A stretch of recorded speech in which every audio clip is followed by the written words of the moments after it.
Alright, listen up, guys. I saw this reply by Zoe. They go, Averdis is my favorite level in the top 5 personally. And I agree, actually. So I replied with, actually the hottest take I agree with would be overtaken by Tidal Wave. And then, after a little scrolling, I came across this tweet. This tweet goes, tell me in the right eyes that Tidal Wave deserves a rate. Oh my god, why do I sound like a 5-year-old? And I was looking through these pictures, and it's like, hold on a minute. Wow, Tidal Wave actually looks good. Like, these are good looking screenshots. I don't know. I seriously don't understand the point he's trying to make. Tidal Wave looks good in these screenshots. Like, what? This guy's saying that it doesn't deserve to get rated. That guy, okay, this guy's brain dead. And then here comes our meat and potatoes. I am an avid, Nothing is Scary YouTube watcher. I think his commentary is really good. Except, he has the worst takes of all time. It's honestly impressive. They're going to react to my most controversial Drop Dash hot takes video by him, which garnered a little bit of attention. Let's see, guys. What is Nothing is Scary controversial hot take? As you could probably guess, I have a lot of unpopular opinions and hot takes when it comes to this game, and yeah, you definitely do. I thought it'd be entertaining if I put forward my 10 biggest hot takes in the GD community. 10? Oh, I'm ready for these 10 hot takes. And honestly, I'm gonna go ahead and say my own. This video is not meant to hate on Nothing is Scary. I feel like I shouldn't have to say this, but this is just purely fun. I think Nothing is Scary's content is really good. I think his commentary is really well written. It's just he has really bad takes, so that's what we're reacting to. Starting with, good decoration does not always make a good level unless the level is an extreme. Okay, before he explains, I feel like everyone thinks that. Like, how is this even a hot take? What? What I am mainly saying here is that there are a lot of levels that people love that have absolutely terrible gameplay because they look good. And okay, so I understand what he's saying, but there's like a certain like limit, you know what I mean? There could be bad gameplay, but as long as the gameplay isn't like that bad, like terrible, like I'd rather do 50 jumping jacks to complete the level than play through it. I just think he's over exaggerating the bad gameplay part. With extremes, only like a small percentage of the community is ever gonna touch them. I want to say like 0.1%, and so most of the popularity of extremes is going to come from the viewing experience on platforms like YouTube rather than the actual in-game playability. Oh my god! I feel like most people who watch Extreme Demons have 0 brain cells. Because how in the world can you judge the gameplay off of a video? Like, how fun it is. I definitely feel like the gameplay should be the 4 factor, and I honestly think the rate standard shouldn't consider deco at all. It's whenever I see levels like EXO get rated that I get really happy. Okay. Dude, are you serious? Okay, that has to be one of the worst takes I've ever heard. What? Dude, no. Okay, it should be the complete opposite. It doesn't matter that the gameplay is complete like dog shit. If the level looks good, it gets rated. Like, rate Tidal Wave. Why isn't Tidal Wave rated? Yeah, EXO doesn't look the best. It's 1.0 styled, so that makes sense. But it plays really well. I am on the belief that it doesn't matter if it's a 1.0 styled. I don't care. It literally looks so bad. Like, what? Why? To this day, I still don't know how this got rated. Levels that push their update should get legendary. I don't even have to play anymore because I already agree. There's no reason why a level shouldn't get re-rated. I would rate it higher, in my opinion. That's just me, though. Let me see what Nothing is Scary has to say. 9 Circles was, like, revolutionary. It started a whole trend. It's a huge deal. And so I genuinely think levels like 9 Circles should get legendary. Death Moon's a lot easier to justify. I mean, the amount of stuff Death Moon has done for this game is... I completely agree with his take. And I think most people actually do agree. I would love to see, like, 9 Circles, Death Moon. I would love to see those levels get, like, mythic rating or something. Or maybe not mythic. Maybe that's too much. But, you know, like a higher rating than just a regular rate. It definitely deserves it. Hell levels are still good.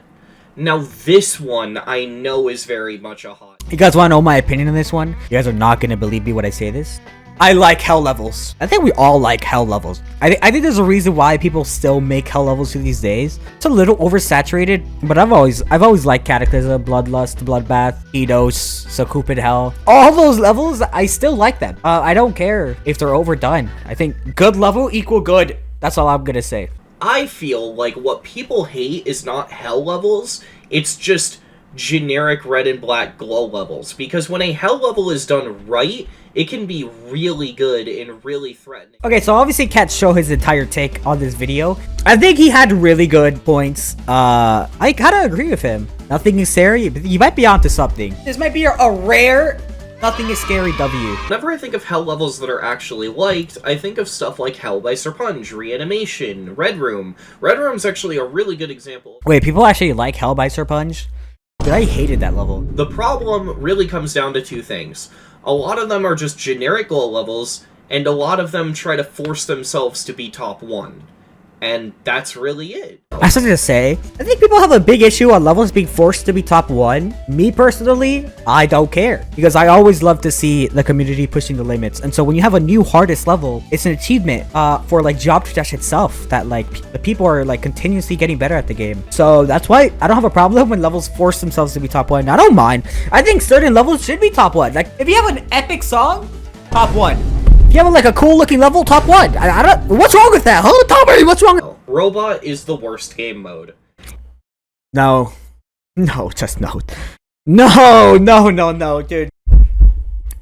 Let me just see what this guy has to say. Yeah, this one might ruffle some feathers, but I genuinely think the Robot is the worst game mode in GD. So much so that I'd say it's the only game mode in GD that's bad. Nothing is scary. You need to give me what you're on, bro. Like, there's just no way. What are you on, bro? I think the real question is, what are you not on? Like, you have to be smoking literally everything to have this take. Hello? There are so many worse game modes than the Robot. The Robot is probably one of the most original game modes that Wildtime has came out with. The Wave, the UFO, Swing Copter, those were all game modes that, like, were copied. I don't think there's anything wrong with the Robot game mode. You guys want to know the real worst game mode? Fucking UFO. Dude, we all hate the UFO, don't we? Come on, we all agree. You guys want to know the worst part of UFO is you can't be skillful with the UFO. Like there's a certain skill limit you hit with a UFO. You can always straight fly better. With the Wave, you can always get your timings down better. With a cube, you can get your timings down better. With a UFO, it's just the level always has a specific click pattern for the UFO, so it's not dependent on the UFO game mode. It's dependent on the level that you gotta learn the fucking click patterns for. You know what I mean? I don't know if I explained that well, but let's just continue watching. Bad replacement songs for nongs can ruin a level for me. Okay, dude, you gotta give me your dealer, bro, because no amount of drugs can let you have this take. On rate-worthy levels, especially hard ones, if you have a bad replacement song, it's gonna ruin the level for me. Examples of this I can think of off the top of my head. How does what? Literally, okay. I just need to keep watching because I'm actually so confused. Or Aerial Gleam, where the replacement song is Jawbreaker, which can be really annoying if you go to play Aerial Gleam and then turn around and play Jawbreaker, which is basically the issue for all of these. There's also what? Wait, what? Dude, I'm not gonna lie, I didn't know. Okay, so I didn't know Aerial Gleam had a nong. So when I first played it, and I thought I did not mind the song at all. I actually thought the Jawbreaker song fit pretty good at this level. So I don't understand his point. With at least Aerial Gleam, I'm so confused. Killbot using Sweet Dreams as the replacement song. Ah yes, can't wait to replace my Crimson Clutter song file with Killbot. Fantastic. What? Bro, but why would you play Killbot and then Crimson Clutter? Like, at the same time? Wait, this doesn't make any sense. But okay, I understand his point, right? I get it. I feel like that is such a minor inconvenience that there's just no way he put it in the video. Like, it's just an inconvenience. Like, I don't understand what's the take here? And the reason this annoys me so much is because there are going to be people that can't use the replacement song because of the device they're on, stuff like Android users. Just don't play the level then! Because, yeah, if you're in a situation where you want to beat Gunslinger Corridor, but you're on a phone, well, it sucks to be you. You gotta beat it while the song is Stereo Madness, I guess. Who in the world is beating Gunslinger Corridor on a phone? In what universe? I'm still able to like the level, but this usually makes me like the level a lot less. I'm talking like, this can take a 10 out of 10 level and drop it down to an 8 out of 10 for me. What? Wait, so you're telling me that a 10 out of 10 level, okay, it has the best decoration, the funnest gameplay, right? But instead, they chose back on track for their Nong. All of a sudden, guys, I'm sorry, this level is D tier. Excuse me, no, that doesn't make any sense. 9 Circles levels can still be unique.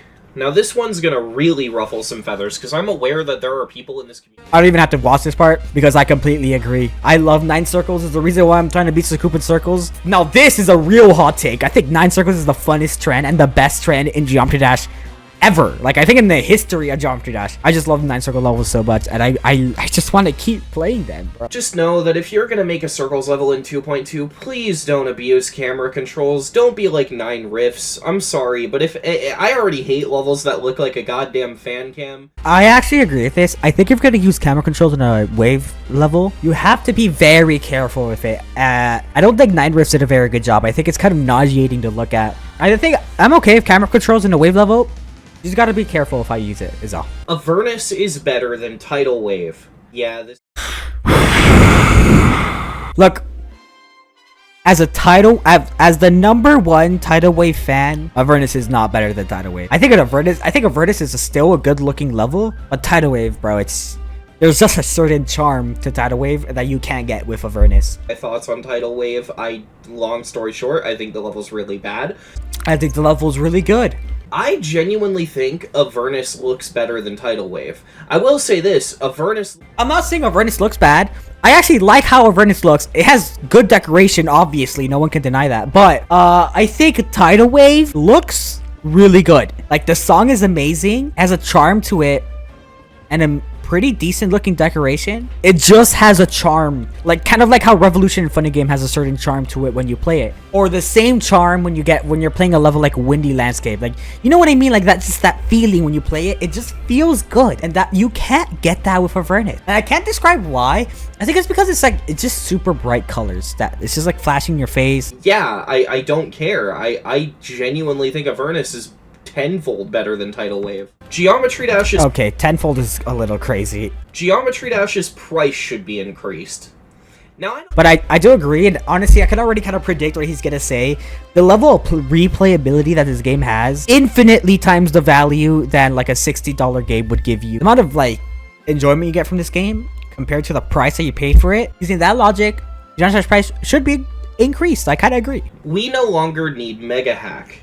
So if you guys are a long time watcher of me, you would know that I love Mega Hack. And don't you ever disrespect Absolute and Mega Hack. Well, I'm about to fight you in this one. At this point is just a cosmetic luxury and not this necessity. If you would have asked me in Update 2.1, I would have told you that you needed to get Mega Hack the moment you started to touch anything Hard Demon onward. I thought he was gonna go a different direction with this. I agree with his point. It's not a necessity. So yeah, actually I agree. Guys, I cannot play Geometry Dash without Mega Hack now. I need my no wave trail pulse, my no particles, my no clip. I need my icon hack, guys. I need all of that, okay? I hate playing Geometry Dash without Mega Hack now. If Mega Hack is gone by tomorrow, I'm out of a job. Overall opinions, yeah, you had some very bad takes in this video. Nothing scary. I still love you, though. Love is a strong word. Maybe I won't say that. Hey! Enemies to lovers? No!